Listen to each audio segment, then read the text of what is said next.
Assalamualaikum warahmatullahi wabarakatuh. Selamat pagi anak-anakku sekalian. Pada pagi hari ini kita akan membahas materi kita yang terakhir yaitu bab 5, yaitu tentang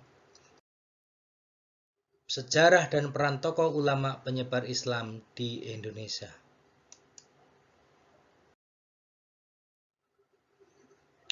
Anak-anakku sekalian, kalian bisa melihat ada dua gambar di samping ini. Nanti kalian bisa memberi sebuah tanggapan kaitannya apa kira-kira dengan peran ulama pada masa penyebaran Islam di Indonesia. Baiklah anak-anakku sekalian, adapun peta konsep dalam mempelajari sejarah dan peran tokoh ulama penyebaran Islam di Indonesia, kita bisa mulai dari sejarah masuknya Islam ke Indonesia. Kemudian kita bisa masuk kepada jejak kerajaan Islam di Indonesia. Selanjutnya kita masuk pada meneladani tokoh ulama penyebar Islam di Indonesia, perkembangan ilmu pengetahuan dan kebudayaan, dan yang terakhir adalah peran tokoh ulama. Baiklah anak-anakku sekalian, mari kita akan bahas tentang sejarah masuknya Islam ke Indonesia, yang mana teori masuknya Islam ke Indonesia serta strategi penyebaran Islam di Indonesia.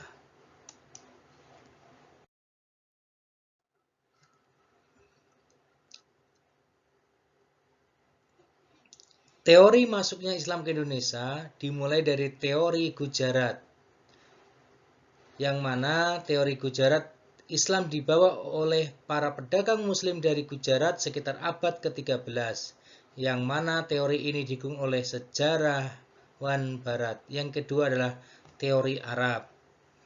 Islam dibawa para pedagang muslim dari Arab sekitar abad ke-7. Teori ini dikemukakan oleh Hamka. Teori Persia, Islam baru masuk ke Indonesia sekitar abad ke-13 oleh para pedagang asal Persia. Dan yang keempat adalah teori Tiongkok, di mana Islam dibawa oleh para pedagang muslim Tiongkok sekitar abad ke-7 atau ke-8 Masehi. Dan yang kelima adalah teori Turki, Islam dibawa oleh orang Kurdi dan Turki, selain dari orang-orang Tiongkok.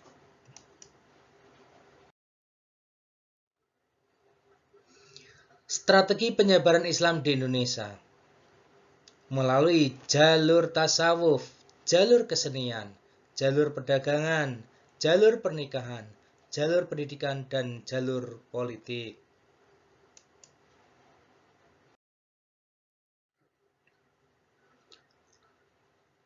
Adapun peran dan tokoh ulama dalam penyebaran Islam di Indonesia. Ada 5 tokoh ulama yang berperan penting dalam penyebaran Islam di Indonesia. Yang pertama adalah Syekh Jumadil Kubro, Syekh Maulana Akbar, Syekh Nurjati, Syekh Hasanuddin atau Syekh Quro, dan yang terakhir adalah Syekh Ibrahim Asmorokondi.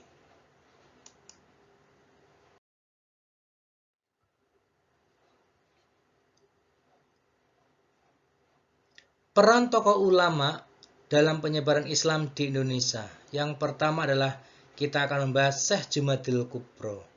Dikenal sebagai guru para wali songo, seorang ulama, mubalik, dan saudagar terkenal. Dakwahnya terbagi ke dalam 2 periode. 1. Secara sembunyi-sembunyi dengan cara berdagang di lingkungan Majapahit tetapi kurang berhasil. Yang kedua adalah mendekati para bangsawan dan penguasa guna mengenalkan ajaran agama Islam.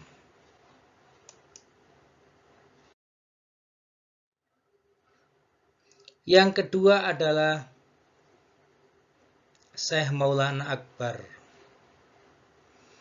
adik Syekh Datuk Kahfi, menimba ilmu di Mekah, ulama pertama yang menyebarkan Islam di daerah Kuningan, mendirikan pesantren di Sidapurna Kuningan. Sepeninggalnya pesantren di Sidapurna diteruskan oleh putranya.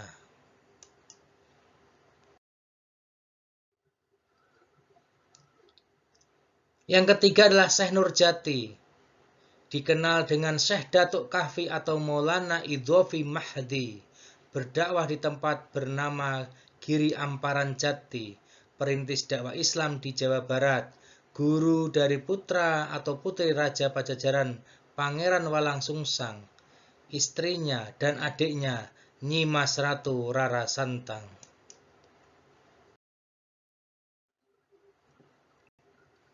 Yang keempat adalah Syekh Hasanuddin atau Syekh Kuro, mengajarkan Islam di Malaka pada permulaan abad ke-15, mendirikan pondok tempat dakwah di Karawang, guru Nyai Subang Larang atau istri Prabu Siliwangi, mengajarkan ilmu tasawuf, Al-Quran, dan fikih, menyadarkan tentang pentingnya pendidikan, mengubah keyakinan masyarakat menjadi lebih baik dalam mengenal ajaran Islam.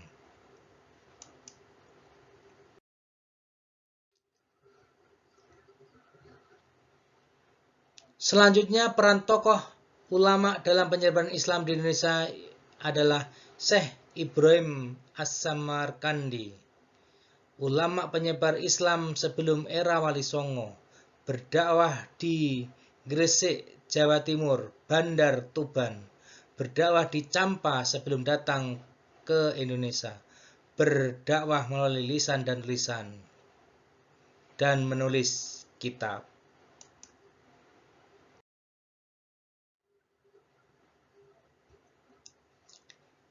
Jejak kerajaan Islam di Indonesia, yang mana dimulai dari Kerajaan Campa.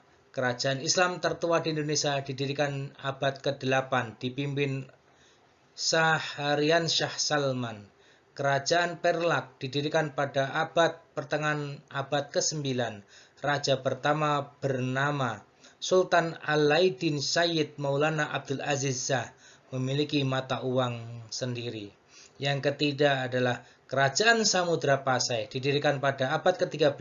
Raja pertama bernama Sultan Malik Al-Saleh, dan yang keempat adalah Kerajaan Malaka.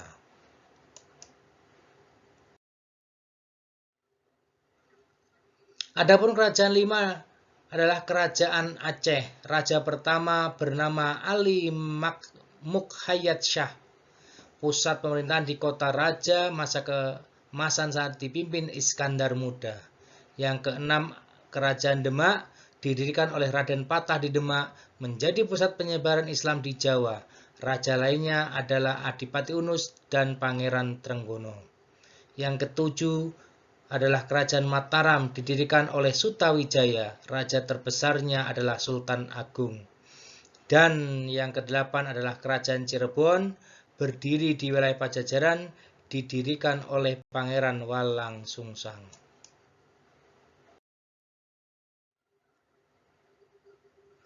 Yang kesembilan adalah Kerajaan Banten, yang mana didirikan oleh Maulana Hasanuddin setelah melepaskan diri dari Demak.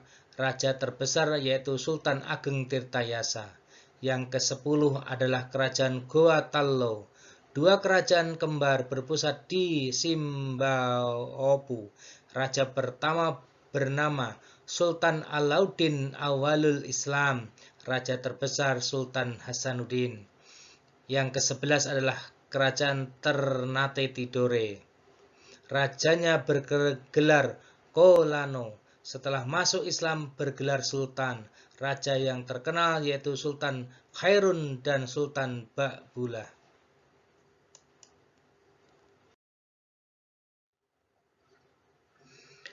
Perkembangan ilmu pengetahuan dan kebudayaan Islam di Indonesia, yang mana dimulai dari pesantren, merupakan lembaga pendidikan yang menjadi tempat para santri menimba ilmu, baik ilmu agama, ilmu bela diri, ilmu pengetahuan umum. Berdirinya masjid dengan corak budaya setempat merupakan salah satu bentuk perkembangan Islam di bidang arsitektur. Dan yang ketiga adalah masuknya agama Islam ke Indonesia diikuti dengan berkembangnya seni dalam huruf Arab atau kaligrafi.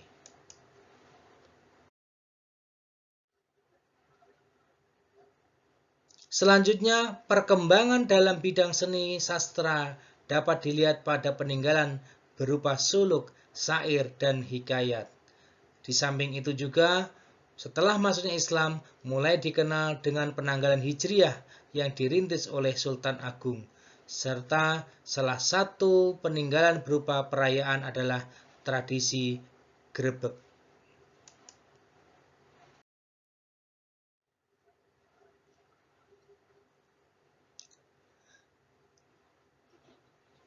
Dalam meneladani tokoh ulama penyebar Indonesia, kita sebagai seorang muslim atau seorang pelajar tentunya dapat mengikuti para tokoh-tokoh ulama tersebut dengan cara satu, hidup sederhana dalam kehidupan sehari-hari.